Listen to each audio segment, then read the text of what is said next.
buenas noches. Vamos a empezar con la parte de las teóricas. Yo soy el doctor Mauricio Pastén Vargas, cirujano gastroenterólogo, mi innovación en radiología intervencionista y cirugía guiada por imágenes. Lo que les voy a mostrar es la parte ya básica que tenemos que saber acerca de la pared abdominal. Obviamente es importante saber pared abdominal porque de aquí vienen lo de las hernias, viene qué incisiones vamos a hacer, por qué vamos a hacer tal incisión, para qué nos sirve, etcétera. Entonces es importante saber el tema que vamos a presentar. Vamos a avanzar este tema y pues a ver, vamos yendo viendo. Cuando hablamos de pared abdominal, pues tenemos que ver primero qué es el abdomen, ¿no? Y me gusta mostrar esta imagen porque cuando la muestras, te das cuenta que no solamente es todo lo que está debajo de las costillas y hasta el pubis, sino hay partes que están dentro de la caja torácica e incluso están en la parte superior, ¿no? Que cuando con la respiración, por ejemplo, el vaso y el hígado, etcétera, los riñones que están justo debajo de las costillas, al lado de la columna vertebral. Entonces, es muy importante saber conocer esto que cuando hablamos de pared abdominal, cuando hablamos del abdomen, hay que tener en cuenta que el abdomen también sube a una parte dentro de la caja torácica del ósea, ¿no? Entonces pertenece también una parte. Porque ustedes cuando lean los libros van a decirles que solamente es los laterales, que va a ser la apófisis sifoides y 6, 7 y 8 de acá las costillas, ¿no? Que son los cartílagos, ¿no? De las costillas, pero la verdad es que sube incluso hasta la cavidad torácica, el abdomen, ¿no? Ahora, para ver cavidad abdominal, pues lo que tenemos que ver primero es cómo está compuesta. Normalmente la cavidad abdominal tiene son nueve cosas que hay que pasar de la cavidad abdominal, o sea, para poder ingresar a la cavidad abdominal. Eso siempre les van a comentar. 9 músculos, etcétera, todo que son típicos para cuando nosotros hacemos incisiones.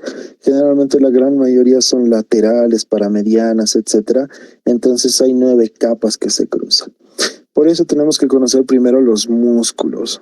Entonces, cuando hablamos esto de los músculos, vamos a ir viendo cada uno de ellos, ¿no?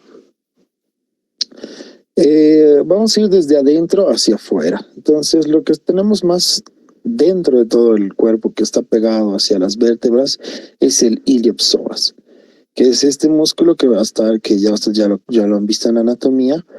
Después tenemos a este otro, que va a ser el cuadrado lumbar. Estamos hablando de esta región netamente, que es la región lumbar. Más o menos ustedes se pueden dar cuenta que porque acá hay la presencia de riñones, páncreas, duodeno, estamos generalmente en la L1, L2. ¿Ya? Entonces, tenemos el cuadrado lumbar. Y después tenemos los músculos que van a cubrir toda la pared abdominal. En la pared abdominal, pues, ¿cuáles vamos a tener? Vamos a tener el músculo transverso, que es el transverso del abdomen, que es el más interno de todos los músculos de la pared abdominal. Cuando ustedes les pregunten cuál es el músculo que está más adentro en la pared abdominal, pues es el transverso, ¿no? El transverso, que ya hacia la línea media van a ver que acá termina el músculo y ya solamente está yendo sus fibras de aponeurosis o fibras de fascia. Entonces se vuelve la fascia transversalis más adentro, ¿no? En la parte inferior ya se va volviendo la fascia transversalis. Después tenemos el músculo que le continúa, que es el oblicuo menor. El oblicuo menor o el oblicuo interno es este que lo vemos acá. Y ahora vamos a ver un poco de las fibras, cómo lo podemos distinguir en los cortes. Después de eso tenemos el oblicuo mayor. El oblicuo mayor es el más externo de los músculos de la pared abdominal. Entonces tenemos un músculo más externo en la pared abdominal.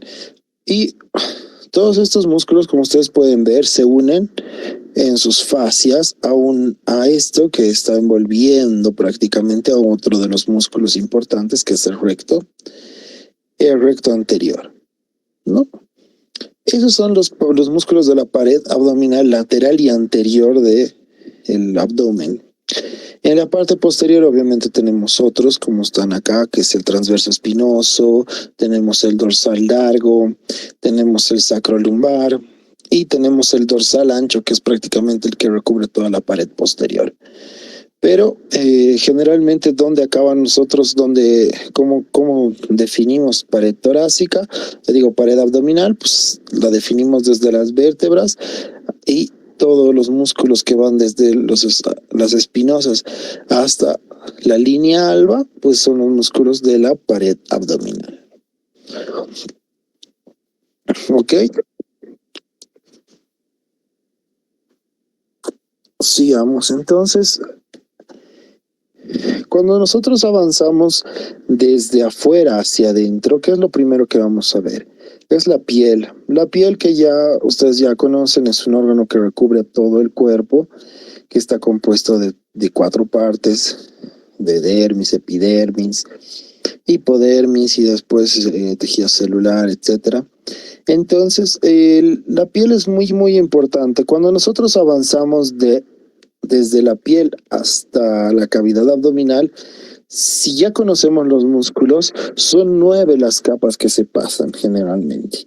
Entonces, cuando hablan de esas capas, la primera capa que hay que pasar para entrar a la cavidad abdominal es la piel. La segunda capa es el tejido celular subcutáneo, que siempre está por debajo de la piel. Entre este tejido celular subcutáneo hay unas fascias superficiales, tanto la de Camper como la de Scarpa, que son fascias superficiales que se encuentran en todo el cuerpo, pero nosotros en la cavidad abdominal las podemos delimitar mucho mejor. La más superficial, la de Camper, y la más profunda, que es la de Scarpa. Después de eso, nosotros tenemos que cruzar músculos. ¿Cuáles son los músculos? El primer músculo que vamos a cruzar o que nos vamos a topar es el más externo, el que ya habíamos hablado, el oblicuo mayor. Después vamos a toparnos con el músculo que está al medio, que sería el oblicuo menor, y después ya nos vamos a topar con el transverso. Pasado el transverso, nosotros, o la fascia transversalis, cualquiera de las sea la situación, nosotros ya vamos a toparnos con tejido graso, que este tejido graso es la grasa preperitoneal, que le llamamos, y después de eso tenemos el peritoneo. El peritoneo, que lo más allá cuando esté dando la segunda clase, vamos a verlo. Entonces, y ya seguramente han visto las propiedades del peritoneo en la anterior clase, ¿no? Y bueno, después tenemos estas líneas de Langer que dice acá. Se me fue. Ahora sí, las líneas de Langer. Como ustedes pueden ver, son líneas que no son rectas, la mayoría son oblicuas, la mayoría no tienen una forma recta, ¿no? Y esto es debido a que estas líneas son donde tenemos el mayor cantidad de tejido, que va a ser colágeno y que va a producir elasticidad al cuerpo. O sea, son como las líneas donde hay mayor cantidad de colágeno y elasticidad, las líneas de Langer. Entonces, estas líneas de Langer, como ustedes pueden ver en todo el cuerpo, se van de una forma diferente en todos lados. Miren cómo acá en la cara anterior del brazo son casi rectas, digamos, casi transversales, y aquí son casi horizontales en la pared posterior. Lo mismo pasa, pero en el abdomen generalmente son unas líneas que están así como no rectas, sino oblicuas. Y por eso es que las incisiones, mientras más oblicuas, o sea, mientras más sigan estas líneas, tienen menos espesor, o sea, fibrosan mucho mejor. Cuando se hace la fibrosis, pues es una línea. En cambio, ustedes si van a ver incisiones que se hacen en la línea media o se hacen en la línea o son pararectales, etcétera, que son transversales, que rompen estas fibras, las líneas las cicatrices son mucho más anchas, mucho más gruesas y un poco más deformes, a diferencia de lo que es una incisión horizontal. Por ejemplo, las incisiones Pfannenstiel, que son las que usan para gineco, son incisiones que siguen estas líneas, por eso siempre cierran de una forma un poco mejor que una, por ejemplo, una infraumbilical, que cierra, evidentemente puede cerrar bien, pero generalmente son más gruesas y se notan a diferencia de las oblicuas o de las que siguen las líneas de Langhans. Para eso nos sirven las líneas de Langhans. Recuerden que tienen aquí colágeno, fibras elásticas, etcétera. Entonces es por eso que nosotros siempre nos referimos a eso. Si vas a hacer una incisión, siempre sigue las líneas de Langhans. Es mucho mejor para que cierre mejor. Oh, ese es el concepto prácticamente. Y como podemos ver, aquí están las líneas de Langer, igual decimos lo mismo. Como pueden ver, miren acá, por ejemplo, las líneas de Langer acá están, este es con una incisión Pfannenstiel, como les decía, con una incisión inferior, pues obviamente cierra mucho mejor que una mediana como la que se solía hacer. Y miren estas, ¿no? Las que son oblicuas, siguiendo la línea de la costilla, también cierran mucho mejor, a diferencia de las que son pararrectales, para vesícula, por ejemplo, ¿no? Entonces eso es muy, muy importante. Entonces, después de la piel, pues nosotros tenemos el tejido celular subcutáneo. Y me dice, ¿para qué sirve el tejido celular subcutáneo? No solamente, como dice ahí, la cuestión de que mientras más grasa tengas, te produce mayores, o sea, no estás gordito, si no estás blindado, no es tal cosa, sino la grasa pues, tiene los lípidos. Obviamente estos lípidos se van a absorber con una proteína que es la lipasa y tienen cadenas nerviosas que va a ser la noradrenalina, ¿no? Entonces, la grasa, lípidos, bueno, producir igual hormonas, etcétera, y eso es lo que va a pasar acá, ¿no? En la grasa, el tejido celular subcutáneo. No solamente, bueno, lo principal es un acúmulo de lípidos, ¿no? Entonces, el acúmulo de lípidos existe y en la mayoría de los pacientes, aunque por más nosotros hemos hecho alguna vez estudios de nutrición que decían, no, pacientes con índice de masa corporal normal, pero cuando se les hace la biometría, la bioimpedancia que se llama, o la bioimpedancia, se puede verificar ahí la composición corporal real. Entonces hay gente que tiene un índice de masa corporal normal, pero que tiene mayor cantidad de grasa que de músculo. Y hay otra gente que tiene índice de masa corporal normal, que no tiene grasa y tiene músculo. Entonces eso también se lo puede ver con diferentes personas. Por ejemplo, pongan nomás, no sé si alguna vez han visto, hay una serie una vez que habla de atletas. Cuando juntan varios atletas, todos casi tienen la misma composición, o sea, todos tienen un índice de masa corporal casi normal, pero su composición corporal es diferente. Entonces la grasa es uno de los órganos que también nos sirve para acumular lípidos, pero también nos sirve para acumular las hormonas, hacer funcionar las hormonas también, porque ahí también es donde se pueden, se reservan estas hormonas y nos pueden ayudar, ¿no? También tienen varios vasos sanguíneos y varias arterias perforantes. Como ustedes pueden ver en esta disección, estamos retirando el músculo, pero se puede ver como fibras que van hacia el tejido celular subcutáneo e incluso van hacia la piel. Esas se llaman vasos perforantes, ¿no? Y hay un plexo que es el plexo subdérmico, que obviamente está debajo de la dermis y de la piel y del tejido celular, y donde hay también nervios perforantes. Nosotros tenemos, siempre recuerden que todos los lugares del cuerpo tienen irrigación, tienen inervación, y es muy importante por eso esta parte del cuerpo. Ahora vamos a hablar un poco de la parte del músculo aponeurótico. Pues, acá solamente vamos a hablar de ¿Cómo dividimos el abdomen en la cara anterior? El abdomen en la cara anterior, pues ya saben cómo se va a dividir. Esto ya lo han visto en semiología, son 9 espacios. Vamos a tener se van a dividir por líneas ficticias, porque estas no existen, ¿no? Nosotros vamos a crear estas líneas. La última costilla, el último reborde va a ser una línea horizontal, donde está la espina ilíaca antero superior, igual va a haber una línea horizontal, y las transversales van a ser en la línea medio clavicular.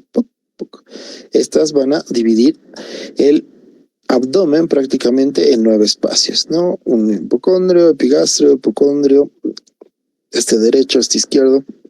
Este va a ser flanco derecho, flanco izquierdo.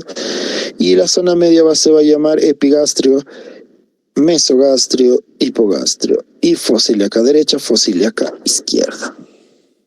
¿Ok?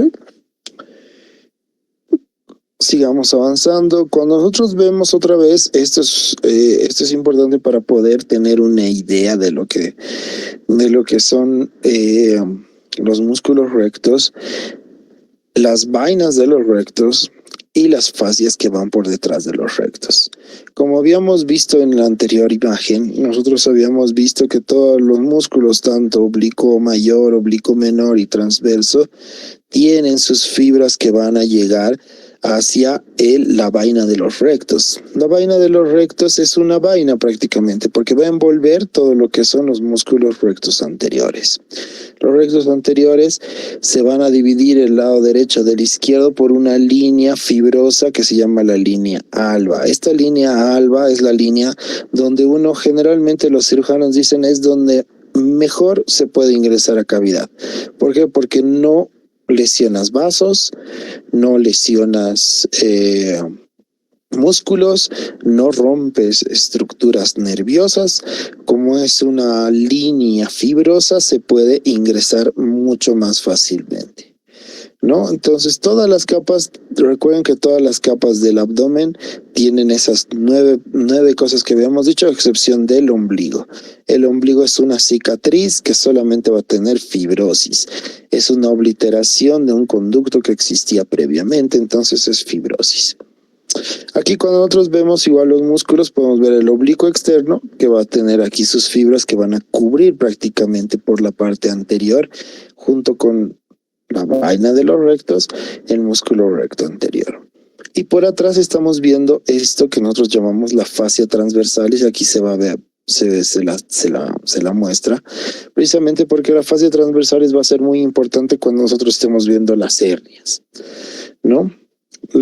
Esta vaina por ejemplo, este músculo recto está cubierto por el oblicuo mayor en la parte superior, pero ya en la parte inferior, el oblicuo menor da sus fibras hacia un conjunto que se llama tendón conjunto, porque van a venir las fibras tanto del oblicuo transverso y oblicuo menor, y las fibras incluso del recto, tanto aponeuróticas como el músculo piramidal que va a estar por acá, a hacer un tendón que se llama el tendón conjunto, que es prácticamente una unión de las fibras de todos estos músculos, un engrosamiento que se va a llamar tendón conjunto, ¿no? Entonces tenemos al recto del abdomen acá otra vez, lo vemos al transverso que está por atrás, oblicuo interno que es este y el oblicuo externo.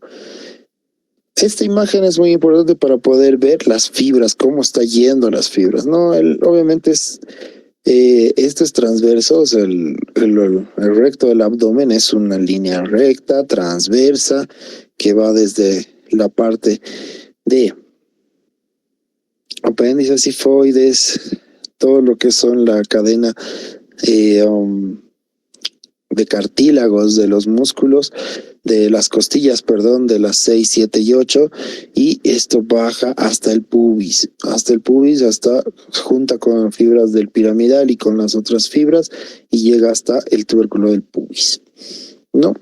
Después tenemos el transverso tiene fibras que, como ustedes pueden ver, a diferencia del recto, estas fibras del transverso son horizontales, no transversales.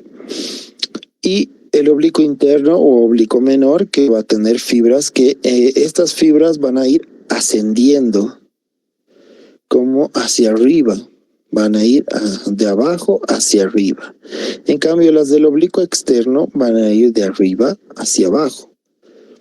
Las del oblicuo externo siempre es como cuando tú te metes las manos al bolsillo. Entonces van de arriba hacia abajo. En cambio, las del oblicuo interno van de abajo hacia arriba. Eso es importante también para poder reconocer cuando tú estás entrando a cavidad. A veces te pierdes y no sabes en qué lugar o en qué porción estás.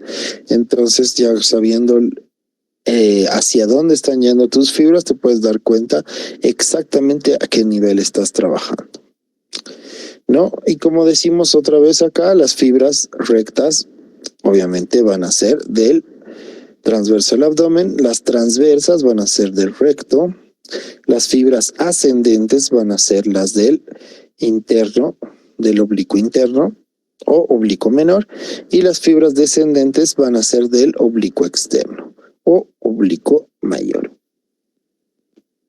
Ok, en la pared posterior, como les decía, no vamos a tener no tiene un poco, nosotros no le damos mucha importancia porque estas más van a servir para hacer, para que el tórax, el eje de todo el cuerpo no esté rotado, para la rotación de todo el cuerpo y obviamente flexión y para el movimiento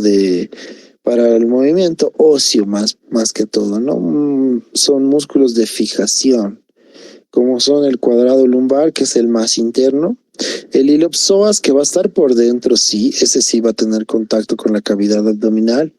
A través del iliopsoas, en la parte lateral de los iliopsoas van a correr los uréteres, va a estar los riñones también. Y después tenemos el iliopsoas, va a estar compuesto obviamente por el ilíaco y los psoas, tanto mayor y menor. Bueno, como se puede ver, esto es visto desde adelante, desde la parte anterior. Este músculo es el iliopsoas. Este que está acá se llama cuadrado y estos son el ilíaco y los psoas, tanto psoas menor como psoas mayor, ¿no? Estos son los que nosotros sí vamos a poder ver en la cavidad, en la pared, pero estos están cubiertos por peritoneo, entonces generalmente son retroperitoneales y muy difícil que se los pueda ver cuando se ingresa a cavidad. Por eso tampoco les ponemos mucha mente, ¿no? En esta cuestión. Las fascias, como les decía, las fascias van a ser un conjunto de capas fibrosas que van a cubrir los músculos y que van a ir juntándose. Por ejemplo, aquí podemos ver nosotros el recto del abdomen, que va a estar cubierto por una vaina de los rectos, que va a tener la fascia transversal, que va a tener la fascia del oblicuo menor, la fascia del oblicuo mayor, etcétera, que van a ser las que van a cubrir esta vaina de los rectos, ¿no? De la misma forma, si nosotros vemos desde un corte sagital, podemos ver esto, ¿no? Que es igual, vemos el peritoneo y vemos cómo las capas están cubriendo primero el recto y después cómo se van a unir prácticamente, ¿no? Se unen a la línea media, ¿no? Otra cosa que está importante acá, que está bien linda para poder ver, son la irrigación.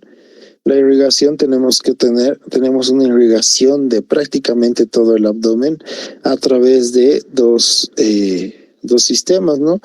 Estas que son las epigástricas superiores, inferiores, y estas las epigástricas superiores. Epigástricas superiores que van a venir desde la mamaria interna y las epigástricas inferiores que van a venir desde la ilíaca superficial.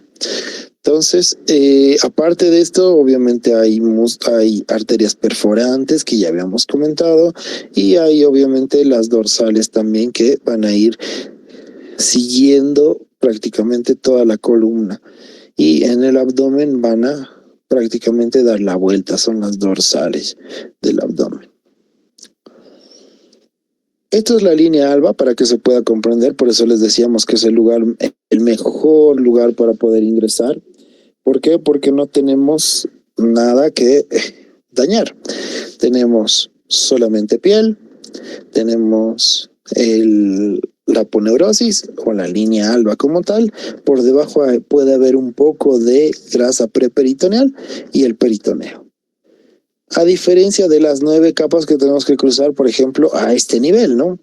lateral al músculo, al transverso, al recto del abdomen. Entonces tenemos que cruzar 9 capas: la piel, tejido celular subcutáneo, las fascias, escámper, escarpa, después oblicuo mayor, menor, transverso, peritoneo, grasa preperitoneo, peritoneo.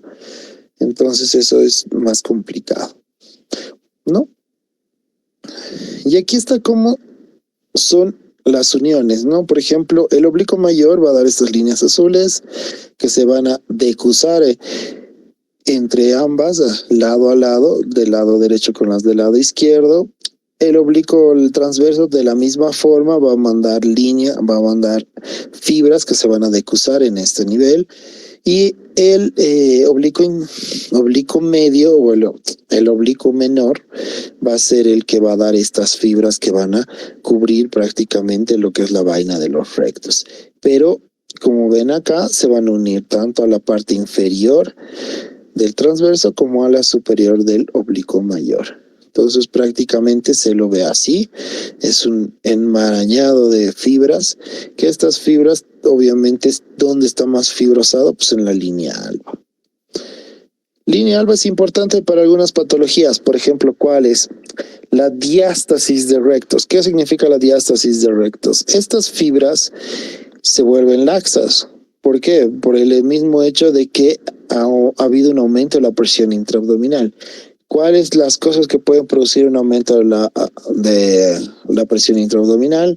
El embarazo, engordar, ascitis, etcétera. Todo lo que produce incremento de la presión hace que estas fascias prácticamente se vuelvan más laxas. Y al ser más laxas, pues obviamente cuando nosotros hacemos algún esfuerzo físico, pues se nota esa laxitud a nivel de la línea alba. Entonces es muy importante para nosotros tomar en cuenta eso, ¿no? Que, por ejemplo, una diástasis de rectos es una debilidad de la fibrosis de la pared. Ok, sigamos. ¿Dónde es importante también las fascias? En la región inguinal. Cuando estemos viendo hernias, vamos a ver lo importante que son. Aquí podemos ver el oblicuo externo que va a dar su fascia, y aquí tenemos la fascia del recto anterior. Prácticamente esto no es la fascia, sino se llama la vaina de los rectos. Y aquí tenemos este ligamento que es el ligamento inguinal. Y aquí, por ejemplo, podemos ver el cordón espermático que está yendo hacia el testículo y los orificios, el orificio externo, el anillo inguinal externo. El superficial está por aquí adentro. Entonces, el anillo superficial externo está compuesto prácticamente por fibras de unión de estos músculos, ya sea recto, ya sea oblicuos, de oblicuo mayor, menor y transverso. Aquí se puede ver mucho mejor en esta imagen cómo está aquí el recto, el músculo piramidal que habíamos nombrado, y cómo está el conducto prácticamente. Este es el ligamento inguinal y por aquí están yendo todo lo que son las aponeurosis. Ya no estamos viendo todas las capas, estamos viendo ya la del oblicuo menor, y por detrás esta amarilla que se va a notar acá, que es la pared posterior del canal del conducto inguinal, que ustedes van a ver cuando vean hernias, es la fascia transversalis. Como pueden ver, amarillo la parte posterior, aquí es la parte más posterior, esta es la fascia transversalis. Y esta línea donde se están uniendo todas se va a llamar tendón conjunto. Tendón conjunto porque todos los músculos, las fascias van a unirse a este nivel y esto se llama tendón conjunto. Volviendo a los vasos, vamos a ver otra vez, como les había dicho, vamos a tener vasos epigástricos que van a ser profundos y superficiales. Los superficiales van a venir obviamente igual de las circunflejas ilíacas y los profundos van a venir de la ilíaca externa. Entonces, los de la parte superior, los epigástricos superficiales o superiores, vienen directamente van a venir de esta área de la subclavia, rama que es directa casi de la aorta, y van a ir debajo de la mamaria externa, ¿no? Por aquí toda la mamaria y después ya vienen los epigástricos superiores. ¿Es importante todo esto? Sí, es importante. ¿Por qué? Porque nosotros cuando tenemos que incidir, por eso, miren, si incidimos por la línea media no va a haber problema. Si hacemos una incisión a este nivel tampoco va a haber mucho problema. Lateral tampoco hay mucho problema, pero cuando hacemos una incisión mediana o que atraviesa los transversos, pues ahí sí es donde se nos pone sangrante la cosa. Estos son la cadena de linfática, la cadena linfática que va a recibir prácticamente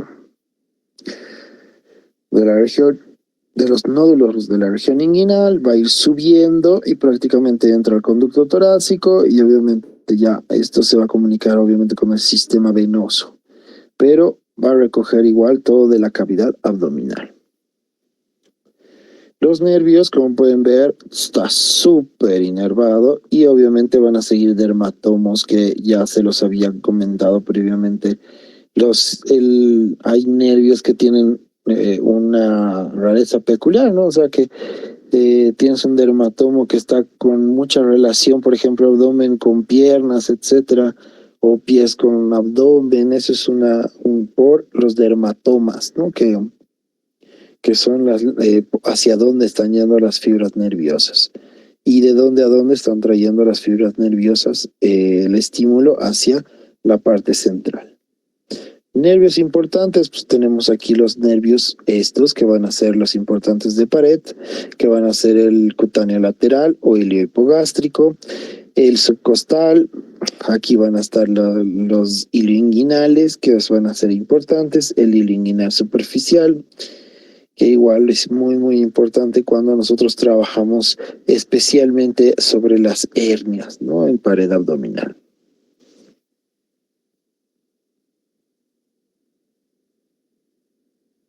Ok. ¿Para qué nos interesa saber la pared? Pues obviamente por esto, como ya les decía, tenemos acá 9 capas que van a ser desde la pared, tejido celular subcutáneo, tenemos músculos. Esta es, por ejemplo, una hernia umbilical, ¿no? Pueden ver acá, miren cómo está la línea alba y este es el ombligo. Pero cuando nosotros tenemos una hernia a través del ombligo, porque esta zona, mírenla, es la más debilitada. La fascia no tiene tanta fascia, sino es una fibrosis pequeña. Entonces, por este lugar es el lugar de mayor debilidad por donde salen las hernias, ¿no? Y por ejemplo, aquí está saliendo una hernia. Entonces, esta hernia, como se la ve acá, se puede identificar varias cosas. Se puede identificar el anillo, que es estos lugares donde está la aponeurosis, se puede identificar el saco, que es todo lo que recubre el contenido, y el contenido, que en este caso es intestino. Hernias hay de todo lado y las hernias de pared son las más comunes, por ejemplo el umbilical, las hernias inguinales, las hernias crurales y las epigástricas. Y obviamente las hernias incisionales que hablan cuando se ha operado ya el paciente. Ok. Como les decía, tenemos varias capas, son la piel, aquí tenemos el tejido celular subcutáneo, aquí están las 2 capas, la camper y la escarpa. Camper, como les decía, era más superficial y escarpa, que es una fascia que es un poco más profunda, casi pegada al oblicuo mayor. Después tenemos los músculos, oblicuo mayor, oblicuo menor, transverso y por detrás del transverso, fascia transversalis, tejido celular subcutáneo y tenemos el peritoneo. El peritoneo que está con... ¿Cuál peritoneo vamos a encontrar acá? Como estamos hablando de pared, es el peritoneo parietal. Todos los peritoneos que hacen brilloso los órganos se llaman peritoneos viscerales, en cambio los que están en pared se llaman peritoneos parietales.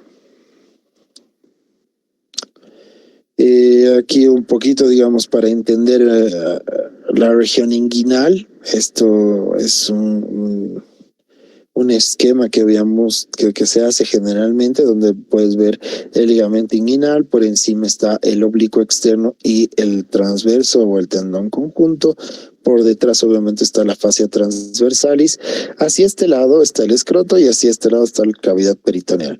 Es por eso que el conducto inguinal es una comunicación desde de todo lo que es cavidad con el exterior. A través de este conducto llegas desde la cavidad peritoneal al escroto, un lugar donde generalmente se producen hernias, y las hernias más importantes son estas, ¿no? Para entender mejor, aquí está el conducto, este es el canal inguinal o el conducto inguinal. Aquí estamos hablando del cordón espermático. Acá podemos ver las fascias y obviamente el oblicuo externo. Esta es la transversal y es como si estuviéramos viendo de adentro hacia afuera. Aquí hay estos vasos que son los epigástricos, que obviamente les hemos comentado, que vienen de la ilíaca externa, que van a producir la irrigación de prácticamente todo el abdomen en la parte inferior. Los hipogástricos superiores van a venir obviamente de la mamaria, como ya hemos dicho, y eso también van a producir la irrigación de toda la cavidad. Aquí podemos ver la importancia de la pared, por ejemplo, aquí cuando vemos las hernias, ¿no? Esta es una hernia inguinal que sale todo el contenido hacia el testículo. Miren, una hernia inguinoescrotal se llama esta, ¿no? Y las hernias igual, esta es otra hernia igual de la misma característica. Como pueden ver, aquí están todas las capas y como tiene un orificio ya formado, pues sale por ahí. Es el lugar de debilidad, ¿no? Eso en cuestión de pared abdominal. Vamos a checar rápidamente algo de la cavidad peritoneal. Así ya nos ponemos en orden. Cuando ya hablamos de la cavidad peritoneal es lo que está adentro de la pared abdominal, ¿no? O sea, nosotros vamos a hablar ahora de la cavidad peritoneal. No sé si se ha... Creo que no se ha visto. Ahora sí. Listo. Entonces vamos a repasar. Ustedes ya han debido ver esto del peritoneo. Les debía explicar ya el doctor Morochi. Pero es prácticamente, el peritoneo es una serosa que tiene más o menos 22.000 centímetros cuadrados. Si nos lo llevamos a metros, es 22 metros cuadrados esto. Entonces tiene dos peritoneos, es peritoneo parietal y visceral. Tiene una subserosa y obviamente el contenido es líquido peritoneal. ¿Sirve para qué? Absorción, y generalmente sirve para eliminación igual de líquido, ¿no? Que, por ejemplo, la diálisis, cuando se hace diálisis peritoneales, ¿qué pasa? Hay mucho líquido que sale hacia el tercer espacio. Ese tercer espacio con la diálisis se limpia a través de una máquina y se devuelve el líquido limpio y obviamente se libera la basura por ese nivel, ¿no? ¿Cómo vamos a dividir la cavidad peritoneal? La cavidad peritoneal, como decíamos, se puede dividir en 4 espacios como estos, que van a ser el supracolónico derecho, supracolónico izquierdo, podemos llamarlos estos espacios mesentéricos, supramesentérico o el inframesentérico y el pélvico. Esta es una forma, digamos, más convencional de llamarlo por espacios. La clásica habla de 9 espacios que tenemos que ver en la cavidad peritoneal. Esta cavidad peritoneal va a tener 9 espacios y van a ir como siguen, ¿no? Tenemos acá una línea que es siguiendo el colon. Todo lo que está por encima va a ser supracolónico, todo lo que está por debajo va a ser infracolónico. Los supracolónicos van a tener 4 espacios. Como ustedes pueden ver acá hay un espacio que se llama 7, que se va a ser el sufrénico. El sufrénico del lado lateral se va a llamar, porque acá tenemos una cuestión que se llama el ligamento falciforme, que es el que va a partir el hígado en 2. Entonces el ligamento falciforme va a dividir este espacio sufrénico en 2, sufrénico lateral y sufrénico medial. El sufrénico izquierdo está dado por este espacio.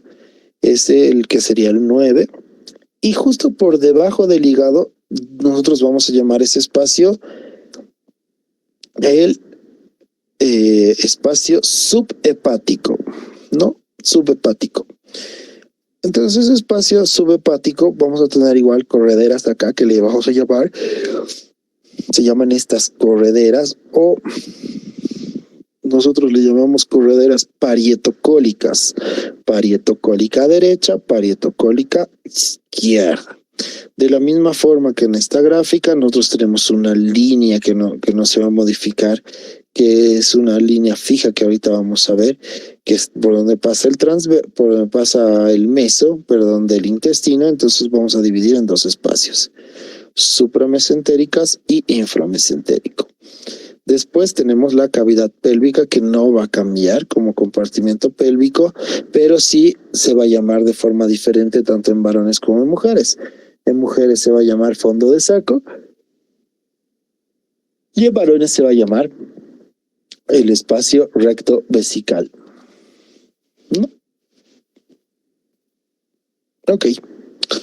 Importante, ¿por qué decimos que es importante? Precisamente por esto.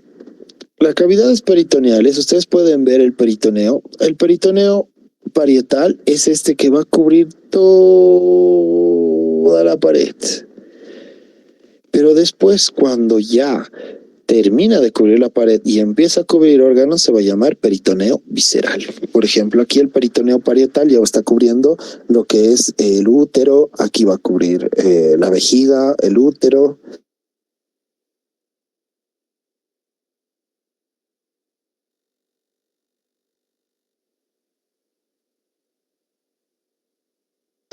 Como pueden ver acá, van a cubrir órganos acá, que son los órganos, los intestinos, etcétera, ¿no? Y va a tener repliegues. Aquí está el colon, que igual va a ser un repliegue. Después va a cubrir este repliegue, este mismo repliegue. Ustedes van a verlo. Este repliegue es un repliegue que se va a engrosar, que se va a llamar después epiplón, pero está cubierto por peritoneo. Es bien interesante. El epiplón no parece que fuera recubierto por el peritoneo, pero está recubierto por el peritoneo. Y va a dividir en espacios, ¿no? Este es espacio que está justo por detrás del estómago, se va a llamar el omento menor, ¿no? O el omento menor, y el omento mayor ya va a ser todo lo que estamos por este lado, ¿no? Ok. Aquí tenemos por qué es importante, porque pueden existir patologías como estas, que son quistes que pueden encontrarse en todo este lugar. Y el peritoneo, ¿para qué nos sirve? Pues para recubrir órganos. Como decíamos, teníamos muy poca función, pero tenemos patologías que pueden ocurrir en el peritoneo. Por ejemplo, estos son quistes peritoneales que pueden existir. Hemos visto en prácticas ya con algunos grupos, cuando hemos entrado a cavidad, a veces hay los quistes hidatídicos que se colocan así, de esta forma, no necesariamente en el hígado, sino en la cavidad abdominal. Este lugar, esto que estamos mostrando como esta imagen, nosotros le llamamos área desnuda, porque imagínense que esto es la cúpula en sí. Este es el diafragma que va a dividir la cavidad torácica de la abdominal. Aquí tenemos una vena, que esta es la vena cava inferior, y aquí van a salir vasos que se llaman suprahepáticos.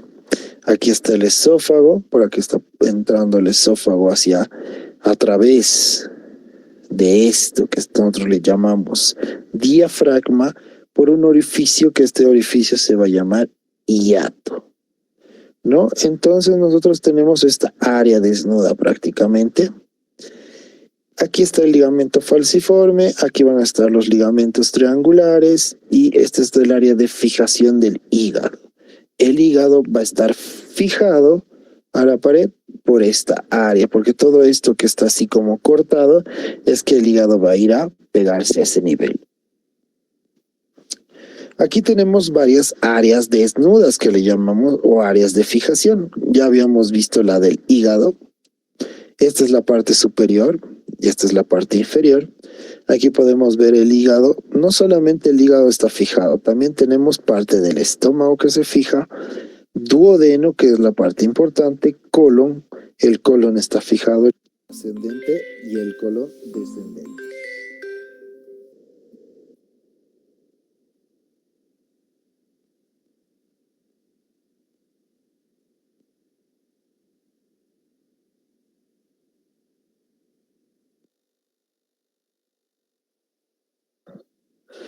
Hola,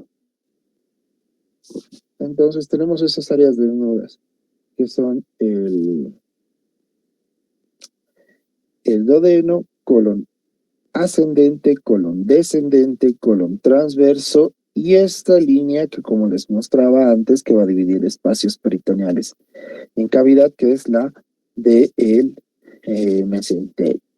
También aquí podemos ver, si seguimos el colon, tenemos fijación. Aquí el meso del sigmoide se fija y el recto se fija por acá. Entonces esto es para darnos una idea. De acuerdo a esto se van a ver las diferentes cavidades peritoneales, por ejemplo. Aquí ya podemos ver la subfrénica derecha, lateral, subfrénica derecha, medial, subfrénica izquierda, parietocólico izquierdo, parietocólico derecho. Tenemos el espacio subhepático, tenemos el espacio supracolónico, tenemos espacios, en este caso, que van a ser el mesentérico superior y el mesentérico inferior, y tenemos la pelvis o el fondo de saco, ¿no?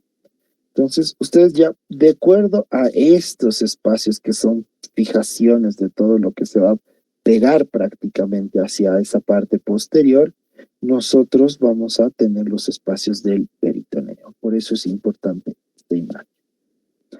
Aquí podemos ver otra vez esta área desnuda que nosotros le llamamos que hemos quitado el hígado.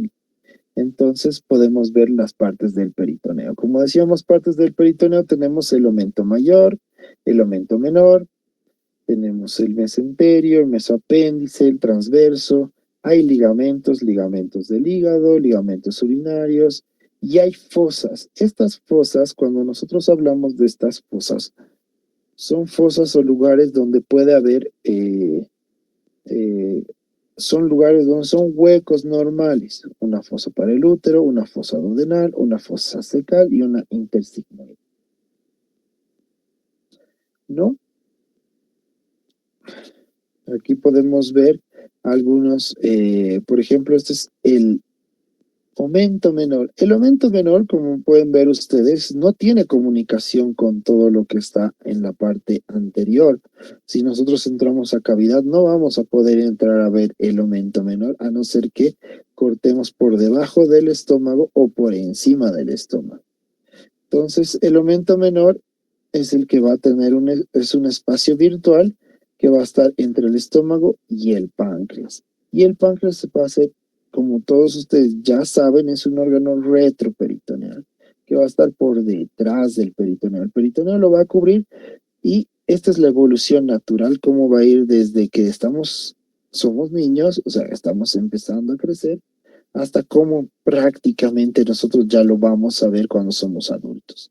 Cuando somos adultos, aquí estamos viendo el estómago, aquí estamos viendo el páncreas, el duodeno, que son órganos retroperitoneales, que cuando nosotros entramos a cavidad no los vemos.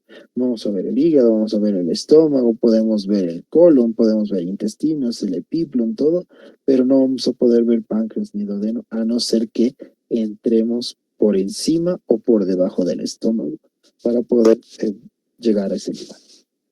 ¿Okay? Como decíamos, el aumento menor, tenemos acá el páncreas, que es un órgano retroperitoneal, y acá hay capas igual, como dice acá. Estas capas son las capas de epiplon que se va a unir. Como les decíamos, el epiplon era virtual, pero después ya cuando se une es una grasa prácticamente, que forma el aumento mayor o epiplon. El epiplon, que nosotros le decimos vulgarmente que es como una mantita que va a cubrir todos los órganos del intestino. ¿Para qué sirve esa mantita? Para cubrir infecciones. Si hay una apendicitis, la va a cubrir. Si hay una peritonitis, la va a cubrir. Si hay un problema a nivel de la vesícula, lo va a ir a tapar. Pero si hay pancreatitis, imposible que llegue atrás. No puede ir. El epiplon es anterior y los órganos que están dentro de la cavidad, no retroperitoneales, puede cubrir. Dato importante. Estas son las fosas que le hablamos. No hay una fosa acá, que es donde sale el intestino. Pueden ver acá que está todo el meso y el asa fija que nosotros llamamos, este es el transverso, el colon transverso. ¿Cómo identificamos el transverso? El intestino delgado o el colon del intestino delgado por las austras y por la presencia de TEN. Después, el intestino delgado es liso, no tiene austras, no tiene TEN. Entonces, el asa que está fija, que es la asa fija, digamos, que nosotros siempre llamamos, ese se llama ángulo de Treitz, pero tiene una fosa acá. Es una fosa normal que a veces puede producir hernias internas, puede producir. Después igual hay otras fosas, como esta, por ejemplo, la fosa iliocecal. Aquí está el ilion terminal entrando a el colon el colon ascendente, entonces se hace una fosa también. Y hay otra fosa que está acá, la fosa iliocecal también llamada, ¿no? Que puede producir alguna vez hernias. Acá tenemos el meso. Y acá estamos viendo la última fosa, que es la fosa intersigmoidea, por donde está pasando el uréter. El uréter primero está bien cubierto, pero después ya cuando se va hacia la parte anterior, obviamente se superficializa y llega a la vejiga. Entonces también forma una fosa intersigmoidea. ¿Para qué son importantes? Porque ahí se pueden acumular líquidos, por ejemplo esto. Se acumulan líquidos y tenemos que drenar por estas fosas o por estos espacios virtuales que existen. Nosotros tenemos igual el...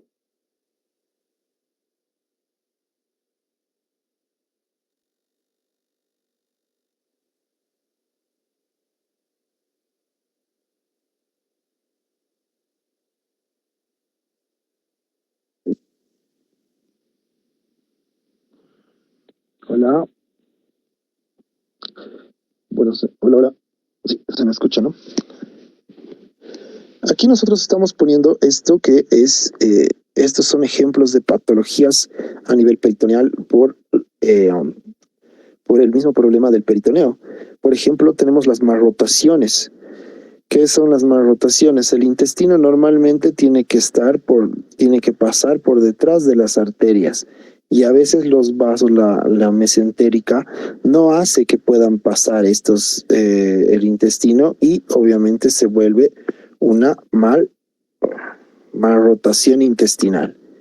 Esa malrotación intestinal lo que va a producir es obstrucciones y con estos pacientes pues generalmente hay que resecar estos lugares y hacer unas uniones o en su defecto tratar de pasar la mayor cantidad de intestino por detrás de la arteria, cosa de que sea viable el paso, ¿no? Después hay arterias igual que apretan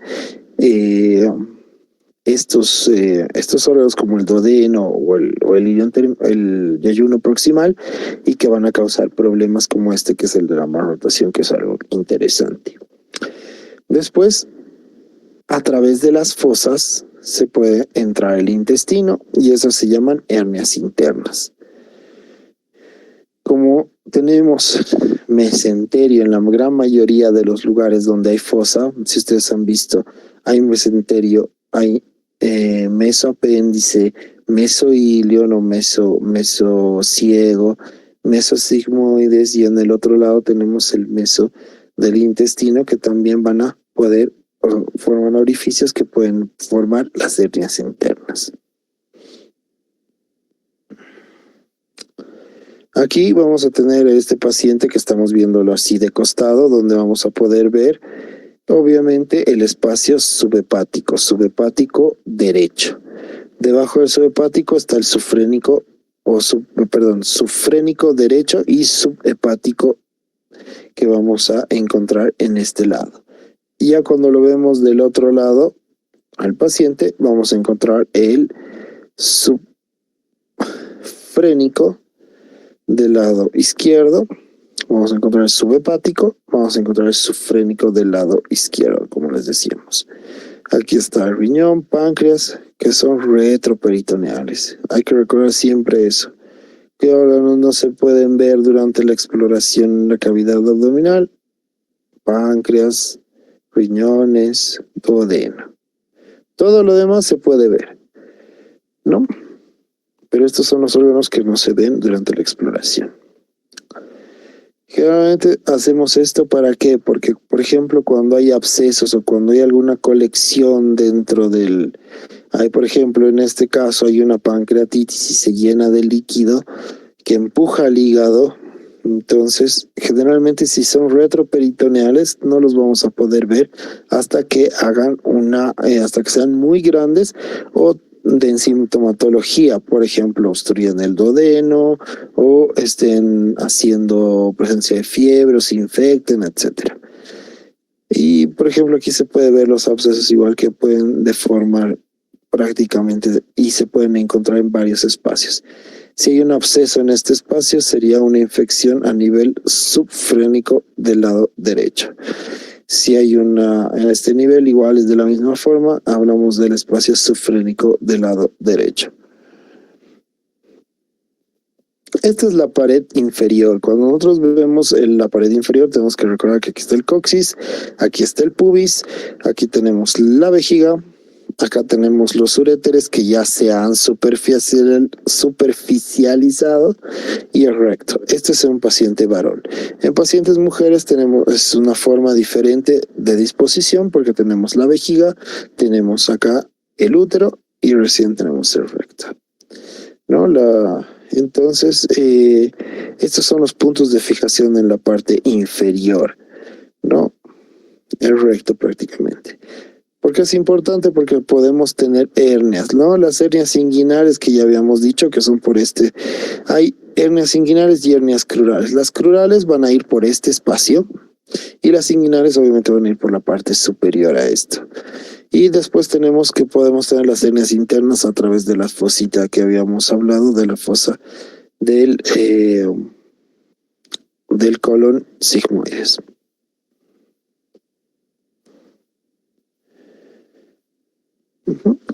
Aquí tenemos patologías o causas de por qué se puede obstruir o por qué se puede dañar nuestro peritoneo, o hablamos de las peritonitis ya.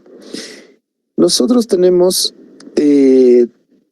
patología del peritoneo. Cuando hablamos del peritoneo, la patología principal es la peritonitis.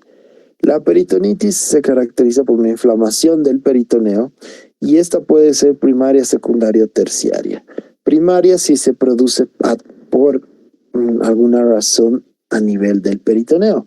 Esto puede ser, por ejemplo, una tuberculosis peritoneal que va a hacer fibrosis, va a hacer daño a nivel del peritoneo. Puede ser por una contaminación secundaria, por ejemplo, hay mucho líquido contaminado rondando, entonces se contamina el peritoneo también y eso es una peritonitis primaria. Una peritonitis secundaria es de acuerdo o secundario a las patologías que normalmente tenemos acá. Puede ser secundaria una apendicitis, puede ser secundaria una vesícula, puede ser secundaria una úlcera gástrica, puede ser secundaria una perforación intestinal, a una ruptura, a un pólipo, un divertículo colónico, a un trauma intestinal, un divertículo de Meckel, alguna lesión o una fuga a nivel intestinal o perforación intestinal. Secundario a lo que ustedes imaginen. E incluso puede ser secundario a alguna enfermedad inflamatoria pélvica ginecológica. Porque recordemos que estos órganos están dentro de la cavidad peritoneal, ¿no? Y las terciarias va a ser cuando ya se ha tratado la peritonitis secundaria. La peritonitis terciaria va a ser cuando existe, por ejemplo, una neocontaminación. Por ejemplo, esta es una peritonitis terciaria, un absceso del hígado es una peritonitis terciaria. Una peritonitis que esté en contacto, ¿no?, con el peritoneo va a ser un absceso hepático que esté en contacto con el peritoneo, va a ser una peritonitis terciaria. Un absceso a nivel de posoperado a nivel del apéndice, un absceso periapendicular va a ser una peritonitis terciaria. Eso siempre para tomar en cuenta. Acá tenemos, como les decíamos, hay primarias, secundarias y terciarias. En cuestión de las peritonitis, esta es una peritonitis primaria, esta es una tuberculosis fibroadhesiva que puede causar este tipo de imágenes, ¿no?, que se adhiere todo el intestino hacia la pared. Después tenemos causas, por ejemplo acá puede haber causas espontáneas en niños, puede haber en adultos. La tuberculosis es uno de los mejores ejemplos de peritonitis primaria. Secundaria, como ya les decía, secundaria todo puede ser: perforación del intestino, necrosis del intestino, pelviperitonitis, puede haber. Y las terciarias, ya las postraumáticas también, digamos, post-trauma de algún órgano interior. Y las terciarias ya van a ser por defectos posoperatorios, como una fuga de la anastomosis o que se ha quedado toda una colección y entonces se ha hecho un absceso post tratamiento, ¿no?, post apendicectomía, por ejemplo, una colección periapendicular se denominaría peritonitis terciaria. ¿Ok? Eso. Y bueno, esto ya más o menos para que tengan una idea. Este es un paciente donde se ha operado de un apéndice, se puede liberar, se puede ver el apéndice. Una vez que nosotros liberamos el apéndice, podemos ver cómo se sale el pus. Entonces, a esto, esta es una peritonitis secundaria a una apendicitis. Miren cómo está la cantidad de pus que se ha encontrado.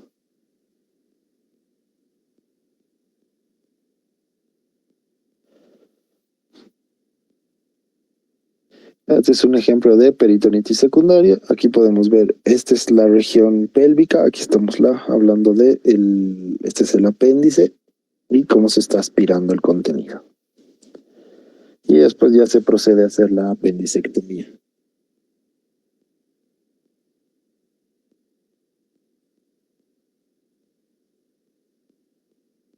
Está todo el apéndice y ahí vamos a hacer un clipaje del apéndice y se acaba la apendicectomía.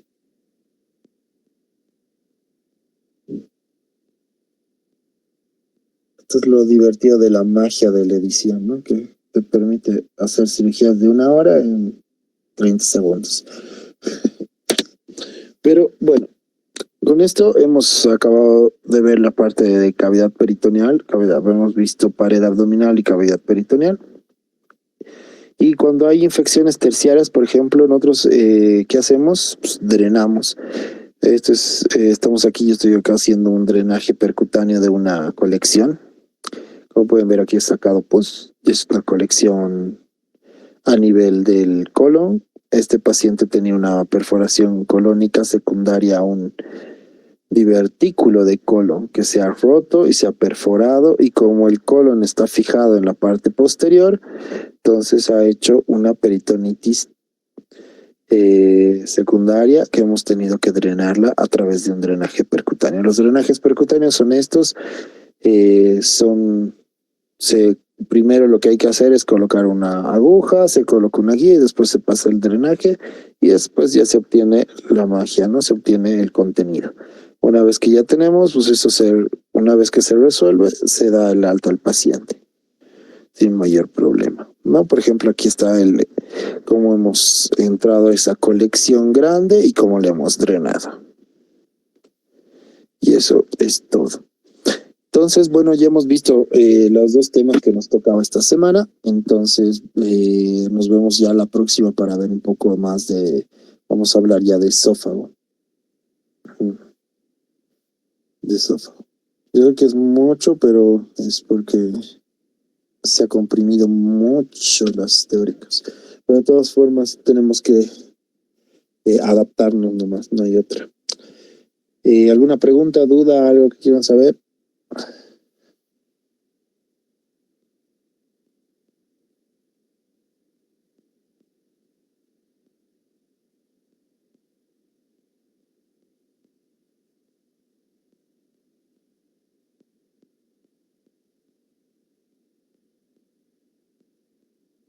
Hola.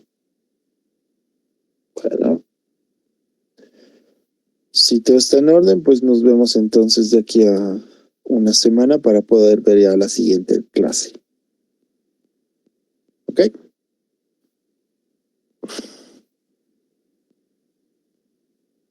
Listo, pues nos vemos. Gracias, doctor. Hasta luego. Hasta luego.